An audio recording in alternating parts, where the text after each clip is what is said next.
a plus b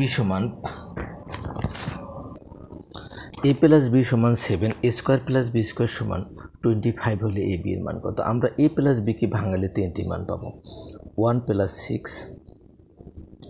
2 plus 5, 3 plus 4, অর্থাৎ 1 আর 6 7, 2 আর 5 7, 3 আর 4 7। এখন আমরা যদি 1-এর উপর বর্গ করি তাহলে কি হবে? 1 6-এর উপর বর্গ করলে হবে কি? 36।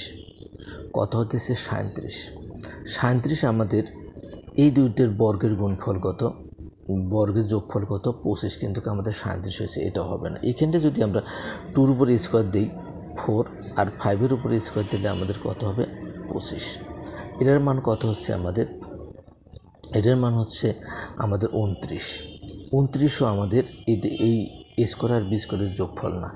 এখন পরবর্তীতে আমাদের কি আছে? আমরা 3-এর উপর যদি স্কোয়ার দিই তাহলে কত হবে?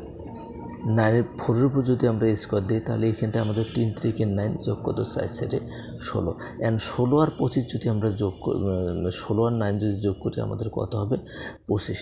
তাহলে আমরা এখানতে যে জিনিসটা পাইলাম, আমাদের বলছি এ বি এর মান কত? এ বি এর মান তাহলে আমরা কত পাইলাম? 3 আর 4। 3 আর 4 যদি আমরা গুণ করি কত হবে? 3 4 কত? 12। 12 আমাদের কয় নম্বরে আছে? ক নঙ্গে আছে।